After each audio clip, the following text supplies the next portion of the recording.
from Thorpe Arch. Will shortly be in Boston Spa. So, how's this for a village square? That cute enough for your lime tree cottage? How beautiful is that? So all this is kind of magnesium limestone. So it's the same stone that's used to build all of York. Is it expensive? Well, it will be. Yes, of course, it will be expensive to live here. But if you can find a way, it's very agreeable. But you can always come on holiday. Come here, visit York.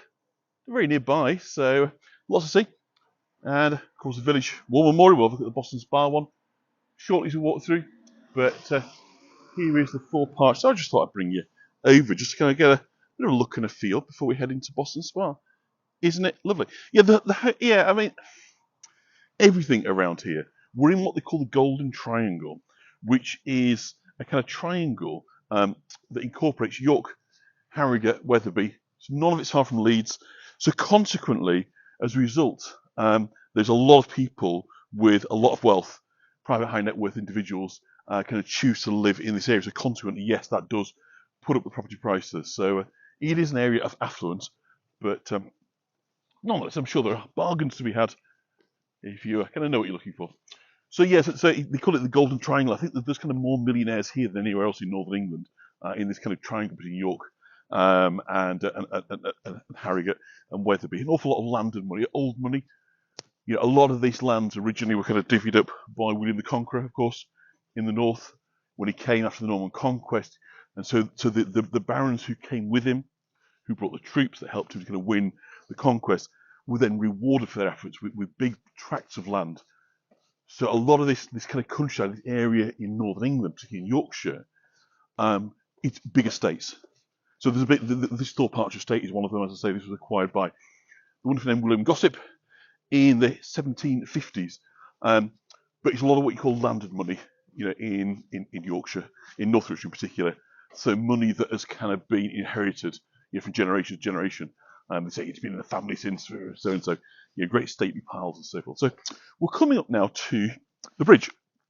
So this area behind we just walked through is called Bridgefoot, not surprisingly.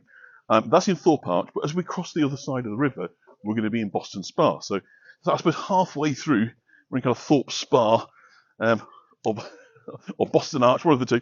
But this is the river. We're going to cross the River Wharf. And as you can see, what's kind of nice as we walk down here is the exposed magnesium kind of limestone. And you can sort of see it in its much more natural state. So at times when you've sort of seen where the minster appears to glow like gold.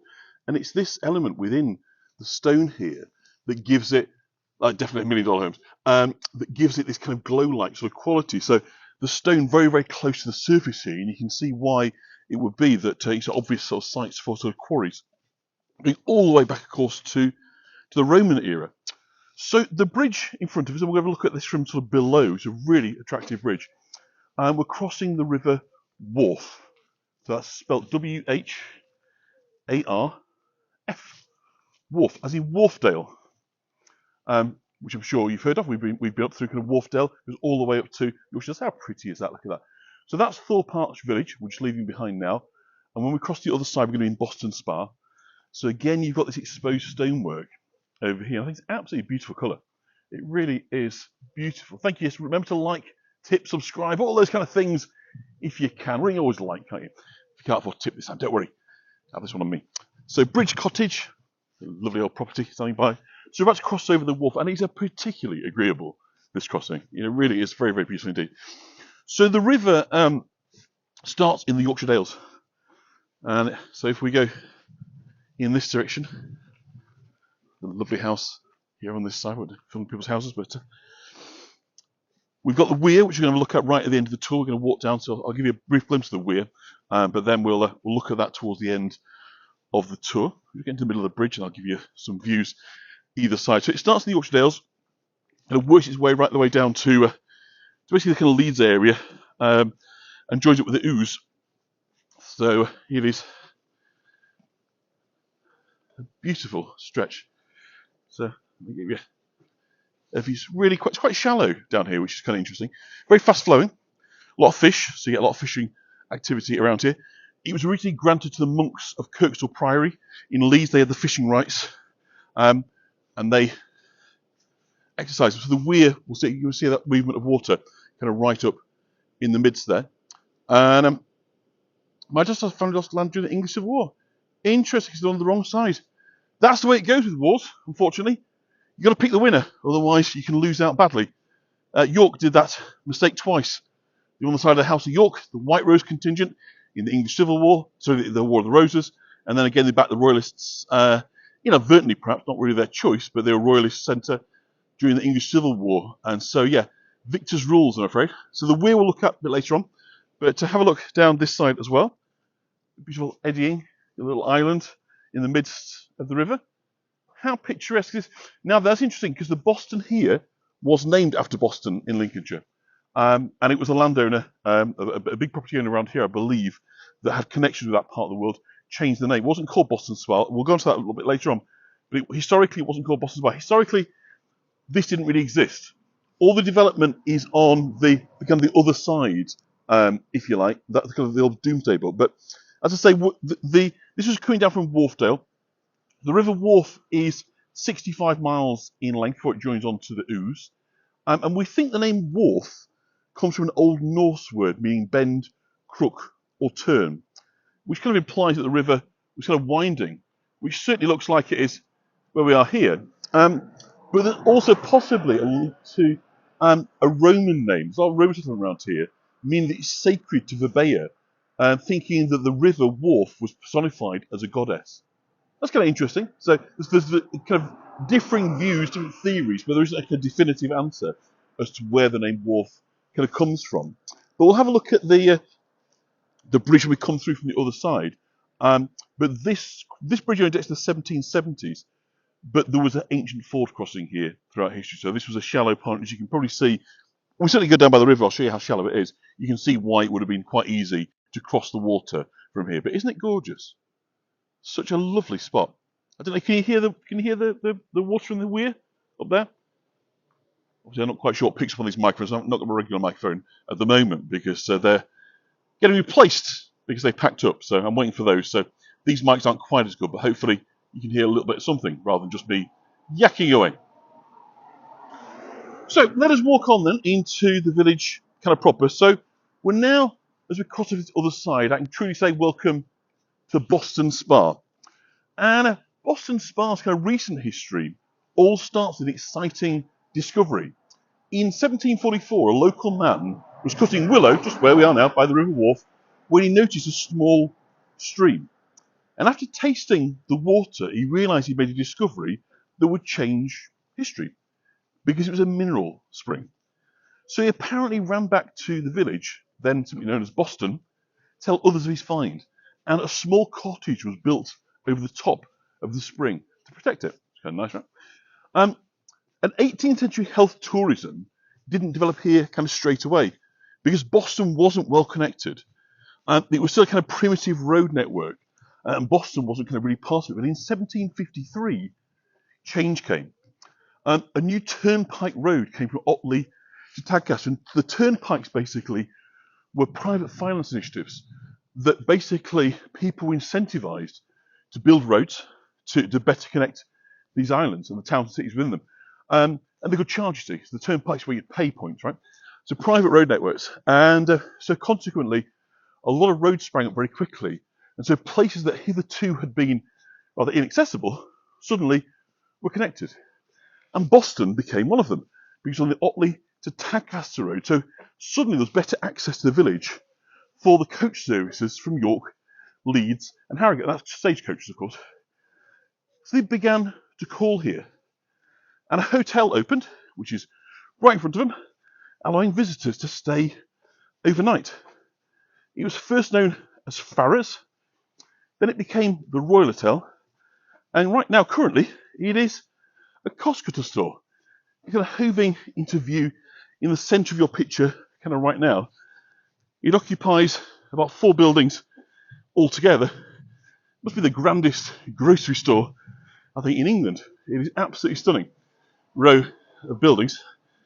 But you can imagine here all the different elements, places to stay with your horses, get a bite to eat, and so forth. So that was all accommodated within this row of buildings here. And this dates back to 1753, which is the oldest commercial building in Boston Spa. Absolutely beautiful, I think. So in kind of Georgian England, the discovery of a sulfuric spring could make a town's fortune. Kind of fine mineral waters with the supposed healing properties, and a previously unremarkable rural village could rapidly develop into a spa town with elegant buildings, wide promenades, and a fashionable clientele. So some of these spa towns managed to sustain their prosperity to the present day, and have identities that remain sort of defined by their past as a health retreat, such as Harrogate and Ilkley. But others are, if you like, the forgotten spa towns, where the baths closed prematurely and whose functions were superseded. And one of these is Boston Spa, which is now a village nearby Wetherby, that only offers little clues, little hints about its past, but of course has gone on to become a very fashionable, dynamic, leisure-based village, small town, perhaps verging on small town sort of status, but very much got a village feel to it. But there are the clues out there, not least in the mansions that are here. These vast, vast properties. I mean, these may look big, but compared to some of the ones we're going to see as we walk along, they are very modest indeed. And this, of course, was all built, this evidence, this legacy of wealth. Wealthy merchants and gentry started to move to Boston, and from the 1770s, several grand houses were built, all of which, fortunately, stand to this day. And Boston Spa contains, I think it's 58 listed buildings. So there's 58 buildings of national importance. All grade 2 lists. There's no grade 1 listing here. But nonetheless, 58 of them are located right here in, a village, which is kind of remarkable, isn't it? But then you look at the quality of the housing, the proportions, the elegant. I think she would be more than Coscutter as well. But I'm sure she's a wonderful Coscutter. So we're not going to take the detriment of Coscutter. I used to work for the bloke that founded Coscutter. He was the chairman of English cricket. Was a guy who came from Dunnington in York. Founded that chain, ended up as the chairman of the England-Wales Cricket Board. A nice chap. So this is the first of these kind of really rather grand houses. Again, it's private, we can't really go down the drive, but I think you get a sense really of quite how grand some of these properties. This is known as St Kitts, is this building. And it dates back to 1774. And it was built by the Reverend Christopher Atkinson for his daughters. And it remained in the family until 1860. What's kind of nice if you do visit here is they've obviously got an active historical society.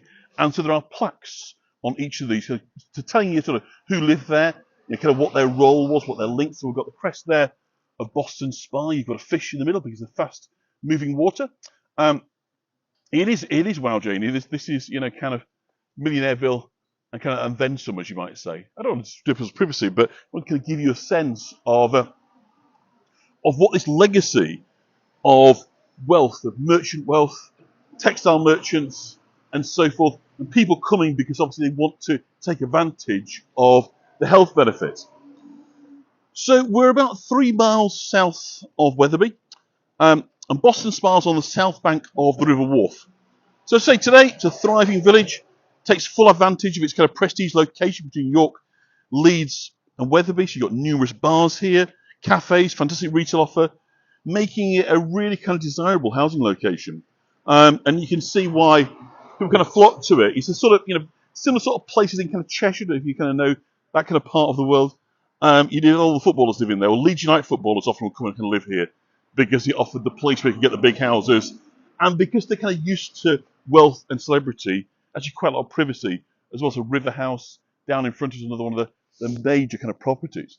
But I want to show you now the chapel, which is just a little bit off the main road, which is unusual because chapels, generally speaking, are located on the main road. First, we'll pass the village hall. Village hall is quite modern, I suppose, by the village standards, dates from 1909. And there is a fantastic jazz night each week here, which is nationally renowned jazz night, which is held here, and an annual show, an arts festival as well. So there's kind of quite a big sort of, active vibe, if you like, arts vibe, within the community, which is nice. So there's plenty here to do. And I mentioned before about the war memorial. So we've got here the war memorial, in which is a kind of two plinth affair with a shaft and what they call a wheel cross up at the top. The room view, of course, the room view, Elizabeth.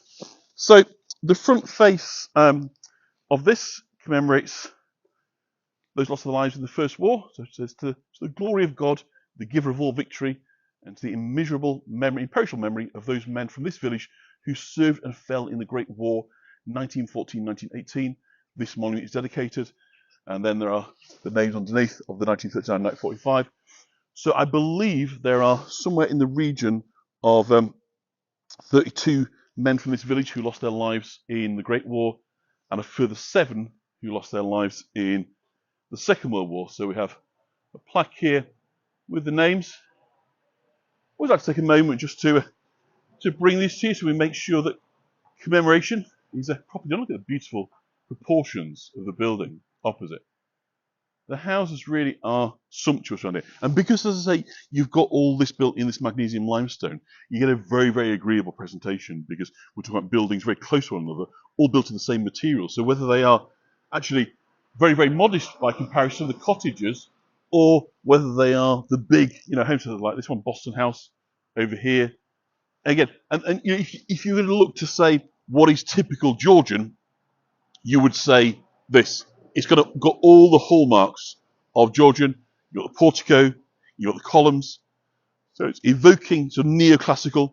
So it's pulling from the Greek and the Roman, because of course what they're doing is they're comparing themselves in this era of the Enlightenment, the Age of Reason. They are saying, look at us, we are akin to the Romans and the Greeks, those that created mighty civilizations, not those so superstitious, plague-ridden medieval lot. So everything is pristine. Everything is symmetrical. So you see there are 14 windows. No, actually 13, because the door there prevents it being symmetrical. So I'm lying, it's almost symmetrical. And it's about man's ability to shape the world and to create order from chaos. It's a very deliberate statement, Georgian architecture, about how men, of course, how men felt that they could now control the world. Harking back, of course, to a previous era, the view was that God was in charge of creating everything. It was God that created perfection, not man. So it's very much a kind of, I've said this a number of times, but I know it's probably an older idea to get used to. It's very much a shift in thinking, post-Reformation, of what the idea of creation and perfection could be.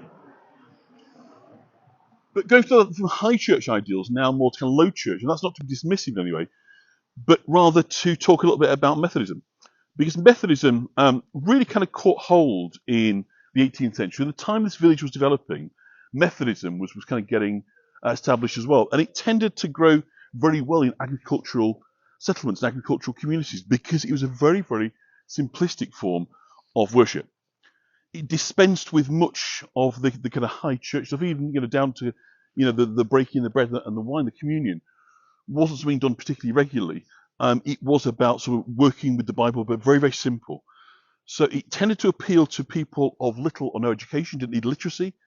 People were encouraged to just have kind of simple elements of celebrations of their faith. And it sort of started as a protest movement associated with the poor and the labouring classes. It was part of the Church of England, but eventually it kind of pulled away from the church. It was kind of disestablished after John Wesley's death. But this, I think, is a lovely example of a Methodist church. We can come around, you can't see it at the moment because of this tree, but it really is, again, fitting for this beautiful village. The architecture is quite sublime, whilst of course it is deliberately much simpler in its execution than an Anglican church. You've got towers or spires, that kind of same fancy.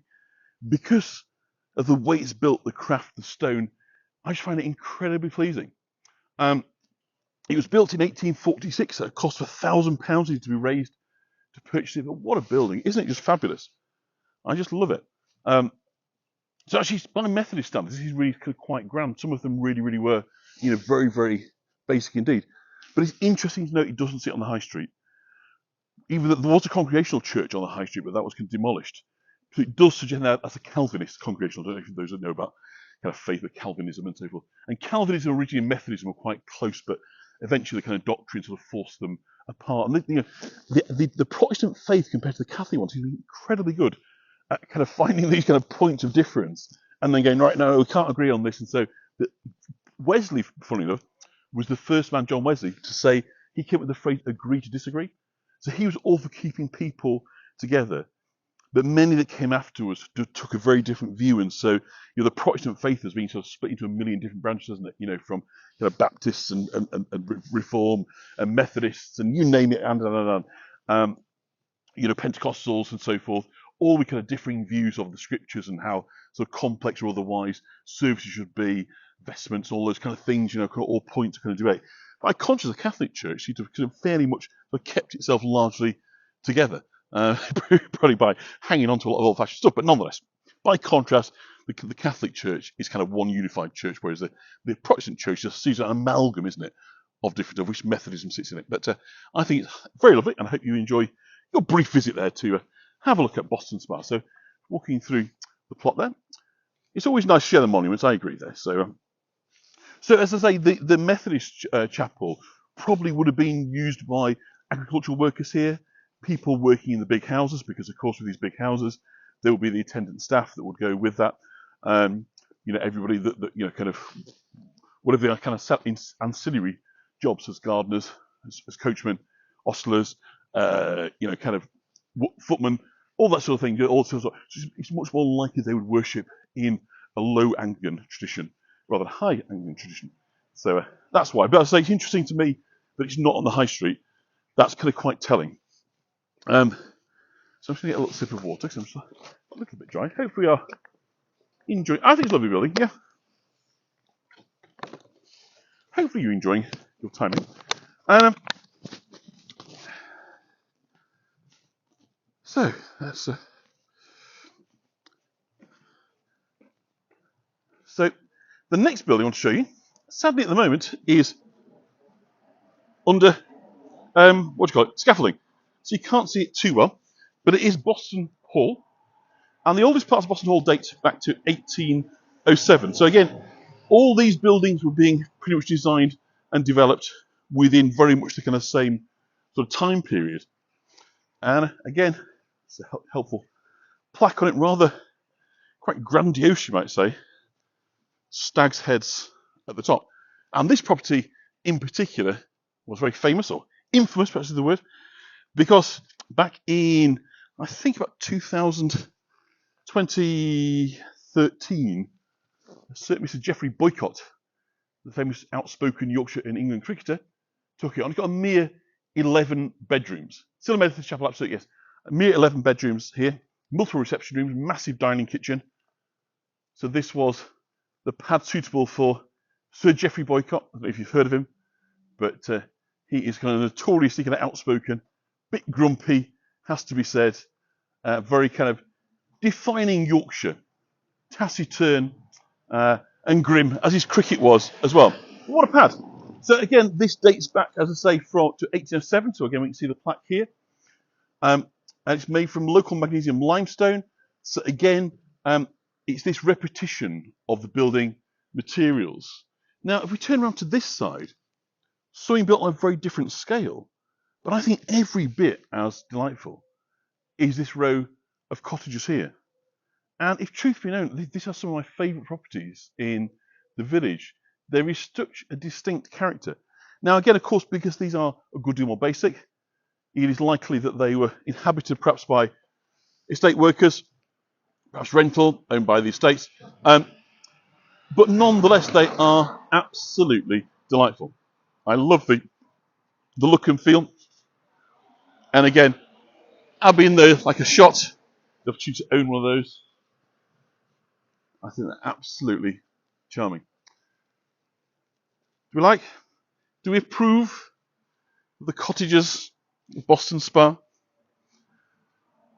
The rain's coming down, so we may just have to take a break for a minute. I'll put up the brolly. But lovely porticos on them. So again, the architecture really here is quite sublime. We're going to go on Spa Lane in a few minutes, but let's just continue down. And so that's the end there of Boston Hall. So you can see it really is a very sizable building indeed. But they are see all over the place, these buildings. It's fabulous. It's a Jasmine Cottage for sale. So if anybody wants to find out what the house prices are around here, have a Google on Beedale Copley, and you have a look and see what Jasmine Cottage is going for. I would imagine a fairly sizable chunk, but what a lovely place it is. It's an absolutely delightful property. Jeff Boycott was great to watch this dawn. If you want a bit of a nap, he was good. Very, very good player. Very, very good player. And again, he's just one after another. And this is what's so pleasing about this village is you kind of walk down lovely climbing rows on this house here. We're just presented with, property after property that is just so aesthetically pleasing that we can't help but be charmed by it. So Boycott moved out, by the way. He sold it. He put it up for sale in 2019. So he doesn't live there anymore. This is known as Wesley Terrace. Again, it's absolutely delightful. It's 3 elegant Georgian properties known as Langton House, Shelley House, and Brantwood.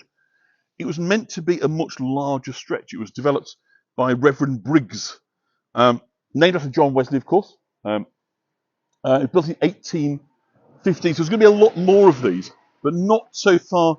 The bottom began to fall out of the Spa market. We'll go back to that in a little bit.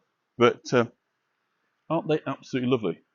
It's a little maze in the front garden of this one. It really is so elegant. They are beautiful doorways, Dawn. So look at the little maze in your front garden. How elegant is this? This really is. I don't think I was lying when I said this is one of Yorkshire's prettiest villages. Obviously, people tend to think about sort of Dales villages and this, that, and the other when we do, rather than places kind of near the cities. But I think you'd agree that this has got every bit as much charm as anything else that we can offer in Yorkshire. I want to put my brolly up because it's just starting to come down the rain a little bit. So just bear with me for just a moment, and we'll go and do that. So flipping rain. Honestly, it's been badgering us all day, all weekend, but nonetheless, we'll do what we can to keep dry. This one, another very fine property, Manor Ash. Here, another listed property, 228 on the High Street, dates from 1790. It was built for a church warden by the splendid name of John Thomas, believe it or not, and it functioned as a post office actually for many years.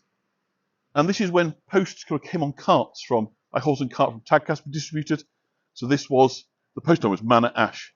But again, absolutely beautiful. And again, another kind of key Georgian property feature is we've got the bowed windows. So bowed windows, very much a feature of the Georgian era, so typifies. And again, of course, they're very expensive. So having bowed windows built at the time suggests that you had money to spare. Again, with sort of putting the porticos in as well. It was all about the embellishments. That the buildings would be very kind of symmetrical in style, but then you could put your individual stamp on them by having the kind of the dressing, if you like. And so that's what differs one house to another. So the bowed windows, most definitely a kind of Georgian architectural fashion statement that said you're A, very on trend, but B, cash wasn't in kind of short supply. So let's continue just to let's go walk down. And we're coming into the site now of the home of a former coaching inn. And long before the kind of development of roadside kind of motels and places to stay, travellers had to use kind of different methods to get adequate rest when they were on journeys. Travellers and their horses used coaching inns. So let's cross over and see it better. Used coaching inns to get food, alcohol, to rest, and of course to change horses. But initially, only really the wealthy could travel. But then suddenly in 1667, everything changed. What became known as the flying machine appeared. And the flying machine was what became known as the stagecoach. And in essence, it's the beginning of public transport. The ability for people to move in transit from one place to another. Now, these journeys could take a long time. London to Bath famously took 3 days. You can now do it in about 2.5 hours, somewhere in that kind of region. So this is very, very slow, very bumpy, uncomfortable roads. But of course, what happened was the turnpikes, as the roads developed, it got easier and quicker to go by coach. So they really bloomed. And so the kind of network, by the middle of the 18th century, when Boston Spa was coming into its own, England was crisscrossed with coach routes, and hundreds of inns were spread out at 7 to 10 mile stages. And a coach stopped at each of the stages to change horses and allow passengers to refresh themselves. So this is where the name kind of stagecoach comes from, was the horses, because they have got a full pallet, could only really go for about 7, 8, 9, 10 miles before they needed changing and a kind of rest. So this stabling block that you can see in front of us here, now known as kind of Hudson Mews, this is all that remains of the ancient hotel that was on this site, because obviously we're just off the Great North Road, and the Great North Road was kind of crucial in the history of coaching inns, and this is the road that linked London, York and Edinburgh.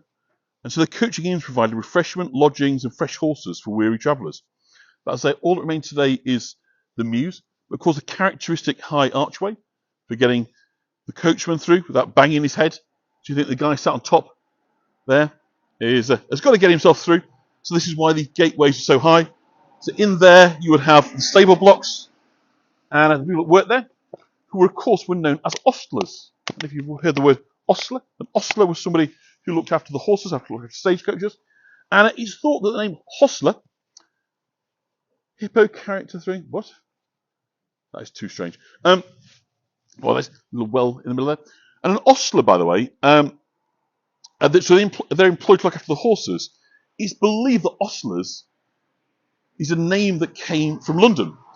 And those like Leslie that join us from London, well, there's a tendency in London to drop the H's. So what originally were hostlers, as in hostel, people that looked after people in hostels, became ostlers.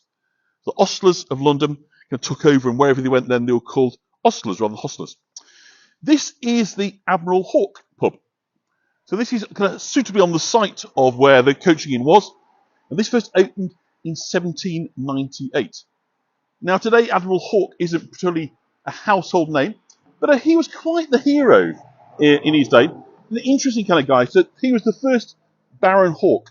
He was born in 1705, and he was a naval officer who came to live at a place called Scarthingwell Hall near Tadcaster. So he lived very nearby here because he married an heiress who inherited a great pile in Tadcaster, just a couple of miles away from where we are now. And he was a Royal Navy officer. And as captain of HMS Berwick, he took part in the Battle of Toulon in February of 1744 during the War of Austrian Succession, and he captured 6 ships from a French squadron in the Bay of Biscay. So he's a kind of absolute hero. He went on to achieve victory over the French in the Battle of Quiberon during the 7 Years' War, and it's said that he prevented the French invasion of Britain.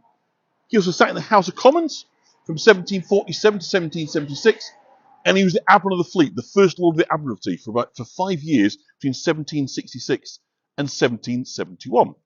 Which is an interesting period, because right in the middle of that, in 1768, Hawke appointed a certain Captain James Cook to lead a naval expedition to the Pacific. Now, officially, the mission was to map the region. But once Cook arrived in Tahiti, he then opened his secret orders from Admiral Hawke, who told him to go out there and seek Terra Australis. So this became then the infamous voyage to go and seek out the continent of Australia, which is a theory. They didn't know if it existed or not.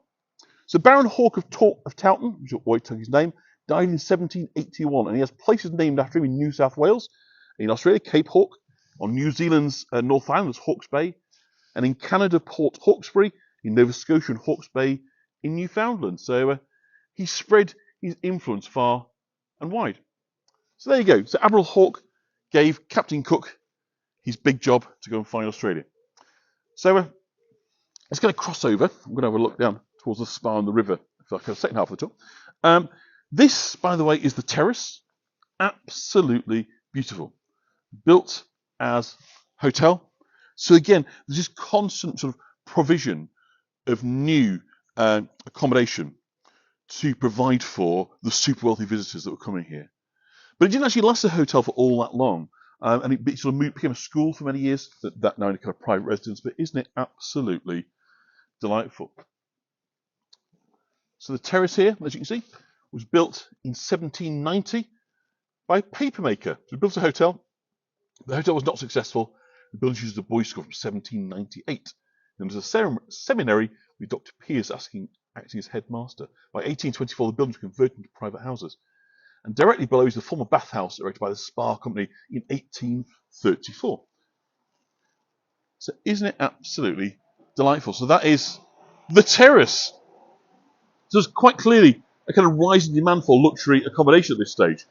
And Boston Spa's development accelerated in 1784. And this is when the waters were submitted for testing. Again, beautiful bowed windows. Isn't it absolutely delightful, this place? So the idea was to test the waters to establish whether they had the health benefits it was claimed. Look at this. I mean, this is obviously commercial premises. I'm just going to cross over it so you can see. Isn't this beautiful, this portico? Look at this here. It's so easy to sort of stop and just look at architectural detail. It's so rewarding. But how nice would it be to operate your business? Yeah, very strange discovering new lands and countries, but of course, those countries are very much known about by the people who live there. All we can say now about James Cook is he was the first Western, the first European, set foot on the Australian continent. But it's a lovely bit of pink in the sky, isn't there? But isn't that just delightful? That lovely outside exterior detail on the shop. So let's kind of walk on. So in 1784, the waters were submitted for testing, and they were deemed by experts of the day to have therapeutic qualities. That's what, of course, what the village was hoping for. So they could then obviously market it to kind of well-heeled visitors who wanted to bathe in the revitalising springs, and hopefully, of course, get us up benefits. The rain's come back, so I'm just going to have to put a bit like a day at the cricket. I mentioned boycott earlier. It's going to become a cricket brolly up and down sort of day. But again, this time painted grey and rendered, but just charming. Just charming. So let us just head back now down towards Spa Lane. So again, it's really take your pick, really. It's kind of how big your house, what you kind of fancy your house being. So Wesley Terrace, again, we walked past. We're going to walk past it a second time. So here's the plaque for Wesley Terrace. So it's built in 1815, and it was originally going to be bigger, but one suspects that he ran out of cash along the way, but he didn't do a bad job. Quite a few of these were built by churchmen. Obviously, pretty well paid. Think of people in the church as being living on fairly modest incomes, but it does appear that the churchmen in here had fairly deep pockets and were able to kind of lavish them on building some very, very substantial properties indeed.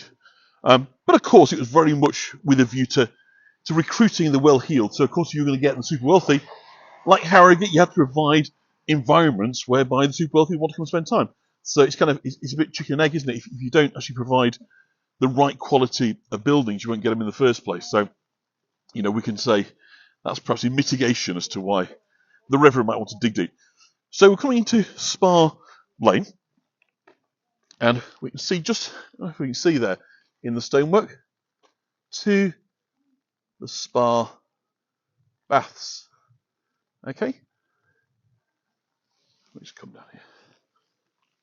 So Spa Lane is the route the bathers would take to visit the spa, and jolly lovely it is too. It's a series of sort of fairly modern, fairly modest, should I say, cottages. So again, they may well have been retired agricultural workers rather than the kind of well-heeled. Could have been people sort of working at the spa, providing kind of services, rather than places to stay for super wealthy. Oh, beautiful! Here's roses, and that is actually Rose Cottage. So, how well named is Rose Cottage? It is very grand architecture, Catherine. Very grand. And what we know is that these properties here dated from about 1810, 1820, somewhere in that region. So the rain's coming down a little bit hard now. So I'm just trying to cover us up so we can stay. Do I actually get another view of the Methodist chapel? Now on the kind of left-hand side, just emerging. We've done a bit of a loop around. So we see the chapel one more time before we head down towards the riverside. And another fabulous building just here. It's been sold, this one, so sadly you can't have this one to your portfolio, at least not at this moment in time. But I dare say next time it comes on the market, if you want to, you can throw your hat in the ring. But again, there's something beautiful that you think about this stone. It really is incredibly agreeable. And the stone, by the way, was all found to another view to the church here. We believe was kind of formed in the Triassic era, in the Permian era, between about 325 and 350 million years ago. It is connected to dolomite stone, for those that know about such things.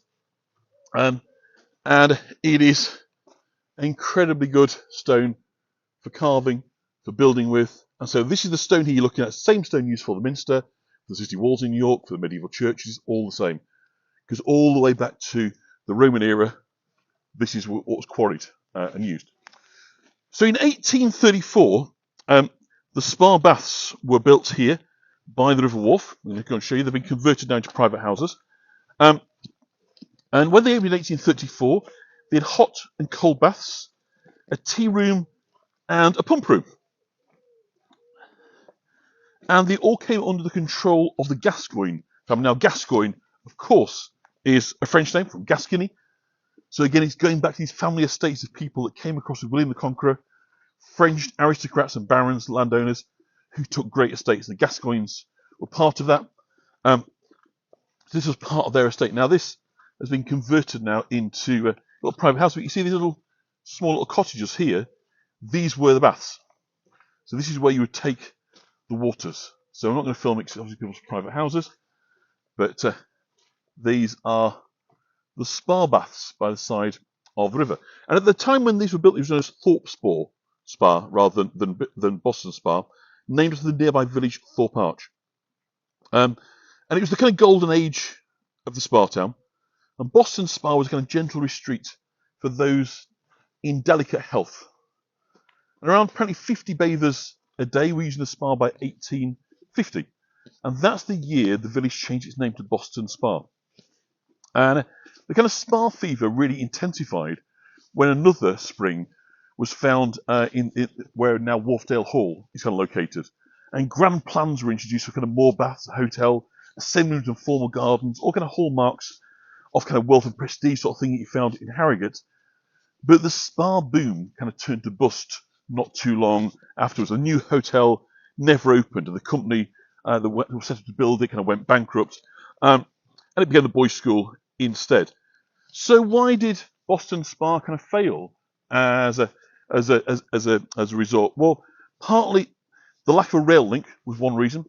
The nearest station was at Thorpe Arch on the Harrogate to Church Fenton branch line. So that opened in 1847, but it was just on the wrong side of the river. And many kind of spa towns like Harrogate had centrally located stations on main lines. So rather than being out and stuck on a branch line, then you've got to walk a mile afterwards when you get there. You need to be on a kind of main line. Building a railway bridge over the river would have helped, but it would just be too expensive. And the trend of taking the waters evolved over time, and it became more fashionable to go for sea bathing, kind of bathing machines. So we're down by the River Wharf now, proper, which I thought is nice to kind of show you before we kind of wrap up. So, but sea bathing becomes more popular, and small coastal villages start to become the new resorts, which of course then become the seaside resorts and holidays. And again, the trains and mass transit takes people to these kind of locations. So in this part, though, Harrogate was always the kind of premier sort of spa destination, with its kind of landmark bathhouse and valley gardens, as we know. And Ilkley was kind of really popular too. So it was always a stretch to have a third. And so Boston Spa just never really kind of caught hold. And of course, at Ilkley, you've got the very dramatic White Wells where we were just a couple of weeks ago, weren't we? Right on the moorland above the town. So it had a lot to compete with. And so it never just quite happened really for Boston Spa. But the kind of village went on to recover. It became thrived, a popular dormitory location these days for those commuting to Leeds. The quality of the housing here, as you've seen, is kind of second to none. As we kind of go along the riverside now, we can start to see the rear of some of the properties and some more sort of contemporary properties. It really is incredibly ornate, some of this. And it appeared apparently in 2019 in the Sunday Times Best Places to Live guide for the first time. You're praising its honey-hued properties, fresh family-friendly atmosphere to be had here. And the village has been attracting younger buyers as well, so lots of younger families here as well. And a kind of reinvigorated high street, new independent shops, bars, cafes, restaurants. So kind of Boston Spa has become now a very fashionable, trendy, affluent kind of centre. So it's an interesting period of kind of reinvention. But it thoroughly deserves it because it is in such a lovely setting. And of course, with the property you can get here, the space, the outdoors, the location by the river, it is, quite simply, it's a wonderful place to be. But historically, we don't really kind of know, what was sort of down here. It's not mentioned in the Domesday Book. Other side of the river definitely is. So we're just standing here now. We showed you that island before. If you remember, when we stood on the bridge, this is that bit of the island. So on the other side there, that house, that's in Thorpe Arch. We're in Boston Spa. So the developments were definitely up and running on the other side, all the way back to Roman times. But it's not clear exactly what was happening here on the Boston Spa side of the river, really until the early modern period of history, and then of course the 18th century is when it really begins to kind of pick up. So again, fantastic terrace gardens all the way down to, it's actually like Agatha Christie novels. I mean, the way people kind of live and have these incredible big houses and great gardens and everything. So let me just get a drink, and then we'll just have a look at the bridge and say. So the next bit we're going to see is, do you remember right at the beginning, we saw a house called St. Kitts. You saw that on a long driveway, and you couldn't really see so much of it because it's right at the bottom. Well, now I'm going to just take us and stand us on a little step, and you can see the rear garden. You can see quite how grand St. Kitts is. So this is the house that we just saw. We just kind of squint to see it from the end of the driveway. But now let me just climb up here. So there you can now see the house, the steps down, garden. It really is quite magnificent. I think you'll agree.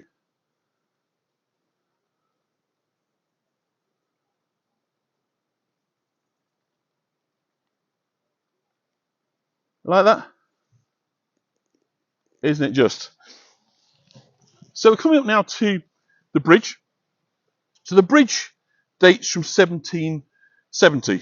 It's a 5-arch bridge, and so 2 of them cross the river, the others on the land side. Look at that for a view. Isn't that just charming, delightful? Just come on. It's a shame it's raining because I want to get us in a position, but I'm trying to keep us dry. So again, I'm going to walk up to the weir next, but isn't that just a special space? Wonderful view. So this is the Thorpe Arch Bridge, the Boston Spa Bridge, whatever you want to call it, and it dates from 1770. So that's when it was finally decided there was sufficient benefit in building a bridge. As I say, previously been a ford, so it's very shallow. You probably see the water isn't much more than a few feet deep for the most part, so you can walk across, you can wade across it. But it was decided that with all these well-heeled visitors coming, they want to transport the coaches, and so consequently, it was decided to invest in a bridge, and I'm sure they were very glad that they did. Made life an awful lot easier than either getting your feet wet or taking a long walk around. But isn't it just beautiful? It's such a wonderful setting down here. So I say this side of the river, we don't really know so much about. So definitely on the Thorpe Arch side of the estate is mentioned in the Domesday Book. The settlements going back there in the medieval period, so the Domesday Book as well, so a primer to remember, is what was used by William the Conqueror, basically to create a taxation roll, to work out what resources the country had so he could tax them.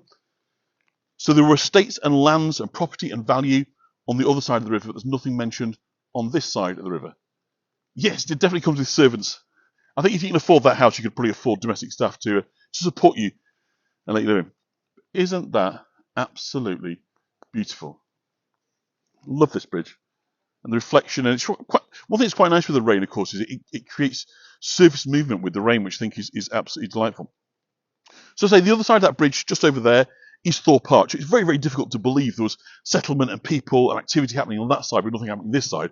Quite clearly there would have been, but it's probably agricultural fields and estates. We know that, as I say, the monks of Kirkstall Priory in Leeds had rights over lands in this part, so it's likely that these waters would have been fished.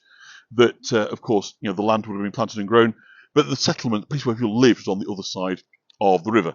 So, what we also know is that this dates back to the Roman era. So it's known as Thorpe Spa, but I did say that. Oh yeah, I think it did. So we're only 5 miles, of course, away from Tadcaster.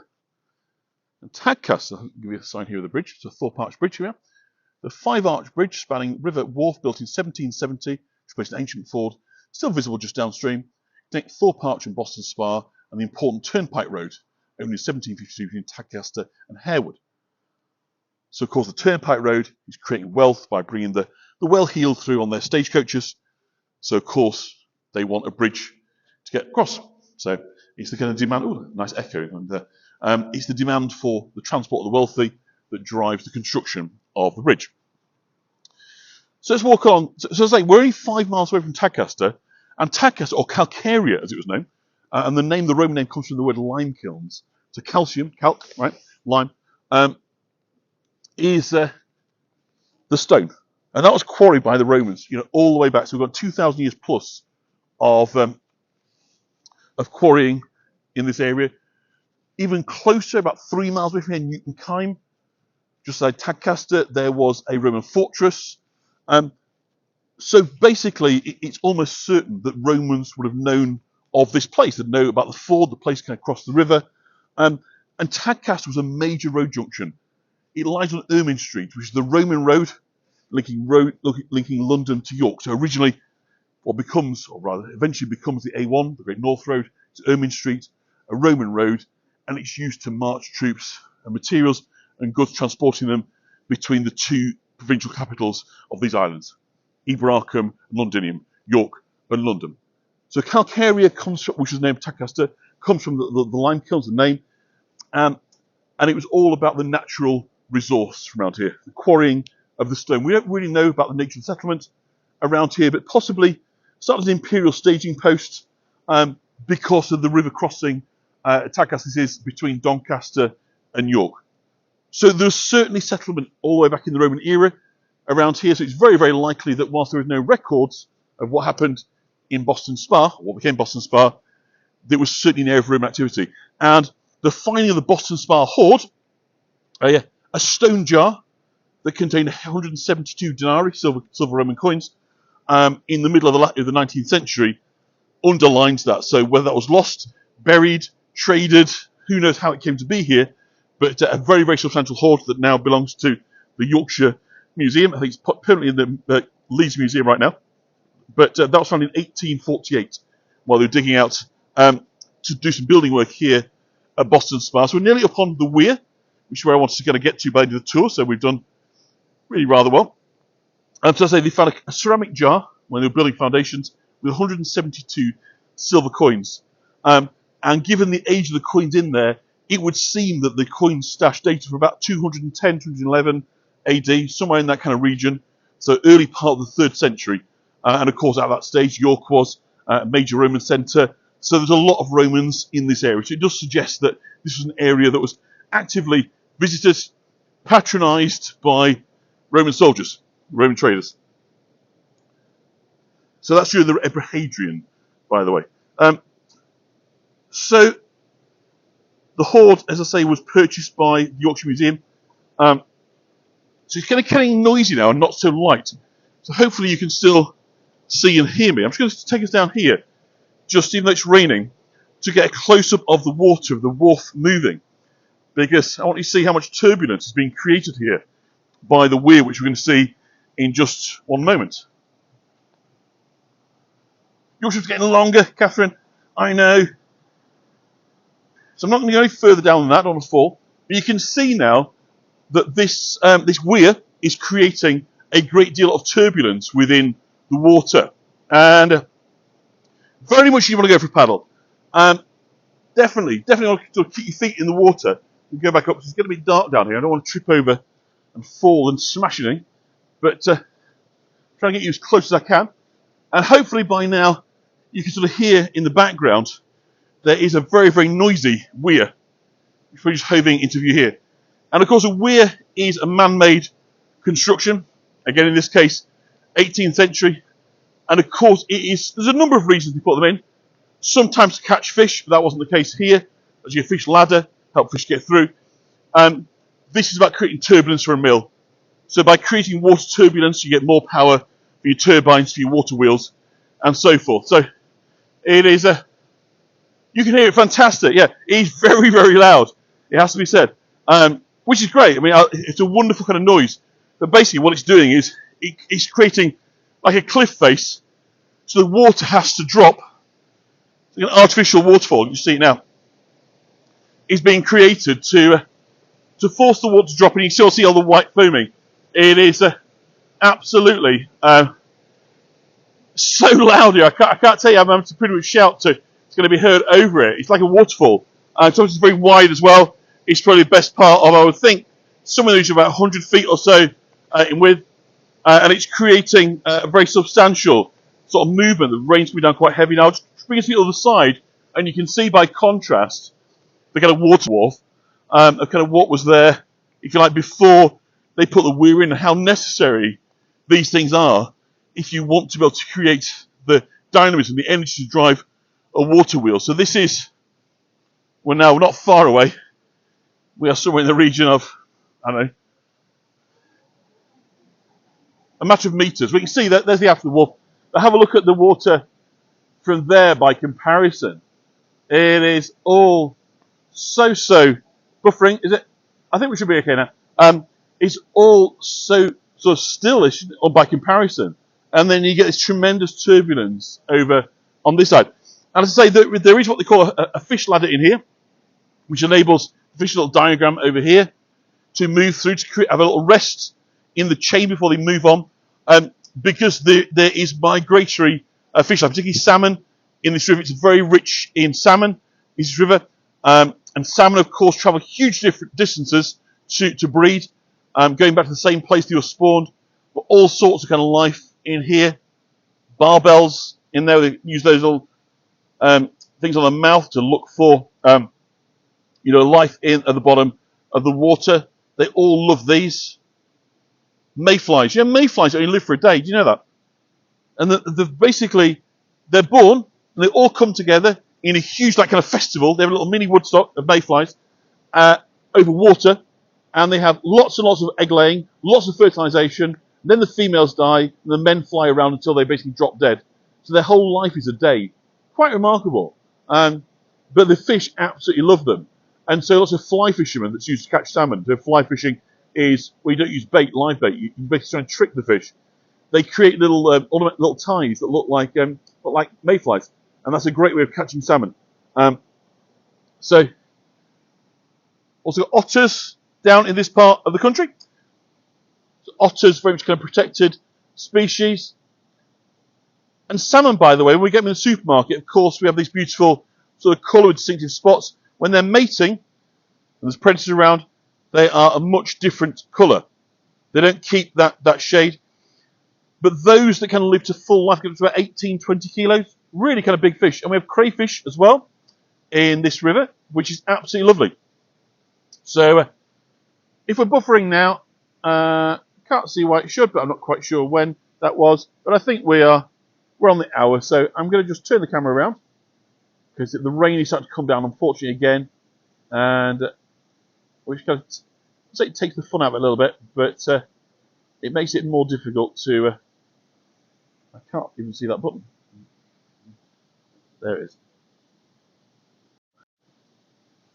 So I do hope you've enjoyed spending time with me in Boston Spa. So I'm going to walk backwards, and hopefully in walking backwards it will...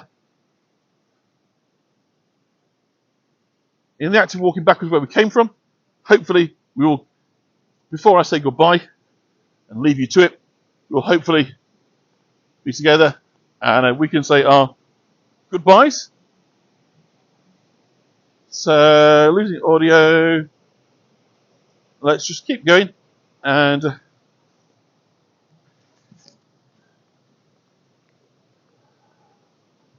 see what I'll do. If I take that out, maybe just in case it was the batteries running out on one of those, if that helps, you can hear me any better from there. But we're right at the end of the tour anyway, so I'm not going to worry too much about the audio going. Hopefully you can see enough of this to have me wish you a very fine rest of the day, wherever you are, whatever you do for the rest of the day, whether it's evening, morning, afternoon. Hope the rest of your Sunday is quite lovely. It's been an absolute pleasure bringing you to Boston Spa, a brand new destination. I hope one that you feel was of value. Some lovely properties, hopefully some interesting history, and a chance of to look at Jeff Boycott's former house. So I'm not sort of seeing any up-to-date chat, so I'm assuming that I've lost you for now. But of course what you can do is after this, you can jump on